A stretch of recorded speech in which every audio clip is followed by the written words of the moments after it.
Hi, my name is Joy Schulz, and I'm an instructor at Metropolitan Community College. I teach history courses and political science courses, and I am stationed at the South Omaha campus. I grew up in Omaha, Nebraska, and I didn't expect to stay here as an adult. I went away to college. I went to Kentucky, came back after college to go to graduate school at Creighton University, and then I ended up getting my PhD at the University of Nebraska.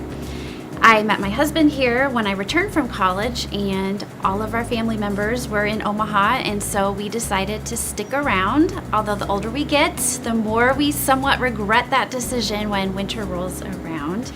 So my PhD is in American foreign policy, which is why I teach both political science and history courses, and my master's degree is in international relations. My favorite teacher growing up was my high school civics teacher, and I credit him with teaching me enough about government to become really interested in it. And I also enjoyed his classes because he would ask lots of controversial questions. So my students sometimes love them, sometimes hate them, but I often ask them very pointed questions that require them to have an answer, and that leads to really good discussion. And so I would credit him with giving me that desire to tackle really big issues and not be afraid of that. I first started at Metro because I saw an advertisement for a hiring fair, a job fair. So I always encourage students to go to job fairs, and you never know what could come out of it. Sometimes I think students get frustrated and they don't know where they're going to find their next job, but I always encourage them to keep their ears open and just try lots of things. Just always reach out and express interest, and you never know what could happen. So I came to a job fair, sat down with Art Durand, and that was that. But I didn't know that teaching would be something I loved to do until I actually tried it. And the reason that I knew teaching was for me was the very first class I ever taught. It was an evening class, so it was 4 hours long, and I walked into the classroom full of people, and I had a big felt pen that I was going to take attendance with.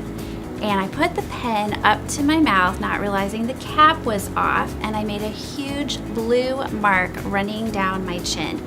This is before I even started my first class. And what was so amazing about that experience, it was awful and amazing in many ways, was that a student in the very back of the room raised her hand and said, "Do you know you have a mark running down your face?" And the fact that that did not bother me, and the fact that I went on to have really one of the best classes of my life, just fell in love with teaching right then and there, told me that it was probably going to be okay, that I probably found something I was meant to do. The reason I stay at Metropolitan Community College is the students, hands down. The students teach me as much or more than I am probably teaching them. I might have an education that's pretty good on paper, but I'm constantly learning about the world and what people's experiences have taught them about the world. And I love that. I love that the students challenge me in my thinking. And I have one experience, they all have their own experiences, but I think when you're in a classroom talking about politics or talking about American history or issues like racism or issues like political parties, these are issues that affect people on a daily basis, and my students are constantly showing me the diversity of our national experience and really the diversity of the world. And I don't know that you get that to the extent that we do here at Metro. If you get that at a four-year institution, you do a little bit, but I love the flavor of our students. I think some of the most powerful moments in class are students who are coming from other countries and are now settled in Omaha, and some of the things that they share with the class about what has happened to them or their family members back home. And home is still important to them, and their culture is still important to them, but they are leaving really traumatic, awful, war-torn situations. And they want to be here, and they want to be free, and they love what we have, and they take it very seriously. And it reminds me that what we have here in the US is precious, and that people have to understand that freedom is precious, and that people can do great things with freedom and awful things with freedom, but the fact that we have it is something that many people in the world do not. And it's good for other students to be reminded of that too. I really hope that my students at the end of a quarter realize that I care about each of them individually. I care about what they're going through, I care about what their career and educational goals are, and to whatever extent I can help them, I want them to know that I'm available to help them. I think from the academic perspective, what I would like my students to accomplish in the short time that I have them is the ability to think for themselves. Technology is a double-edged sword. Students love technology, but for as much as they love it, they don't necessarily know how to use it academically. So the challenge is to teach students how to find credible sources, credible information, and not just go with what pops up on the social media site as all the evidence that you need to formulate an opinion. So there's challenges with students not knowing where to go for accurate information. They're generally and genuinely confused, and they express that. On the flip side, it allows for greater communication. It allows for me to put resources online or direct them to resources that are helpful to them. They can learn so much without even leaving their homes, and that's something that we didn't have when I was growing up. I'm a competitive runner, and I have been for years, but I have been on and off injuries for the past couple years, and so my biggest stress relief is to go outside and go for a run. I mean, I just love it. That's where I think, that's where I'm by myself, that's where I'm outside. So when I'm healthy, that's where you'll find me. When I am injured, I'm usually very grumpy and waiting for myself to not be injured. You're asking me what's next. I wish I knew. I enjoy what I'm doing.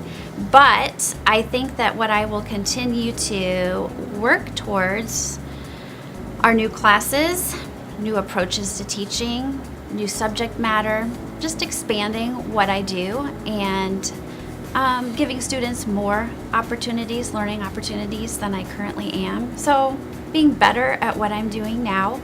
In terms of the big picture, I mentioned winters being a problem for me and my husband. So you never know what the future holds, but he would really love to move to Florida. Now, that's not happening anytime soon, but I am going on record saying he would like to move to Florida. You asked about quotes or words of wisdom, and I love quotes. And something that I do actually in every class is I give students quotes from the time period that we're talking about. We call them primary sources, but I try to make them short and really relevant to what we're talking about. And of course, the two probably most influential speakers or writers, I think from a historical perspective, would be Martin Luther King and Abraham Lincoln. And I spend a lot of time in my classes specifically on some of their writings and some of their speeches because I think they're timeless, and I think that the issues that they are discussing still resonate with my students today in terms of equality, division, violence, racism, how to get along with people. I mean, these are issues that are constantly with us. And so the fact that other people have said some profound things way better than I ever could is why we discuss them. And I think one of the quotes I love, and it wasn't his original quote, but when Martin Luther King was sitting in jail, he was writing, and he was sitting in jail for essentially marching peacefully down a street for equality, and that's why he was thrown in jail. And he said, "Justice too long delayed is justice denied." And he'd been writing about 300 plus years of U.S. history where African Americans were not treated the same as whites. And I look at that quote as being profound, really, and it's actually a legal maxim in courts of law that it is not just to say, come back tomorrow, we'll deal with your problem tomorrow. When you're presented with injustice, you have the responsibility to act, and you have to do it right away. I'm Joy Schulz. I'm a history and political science instructor here at Metropolitan Community College.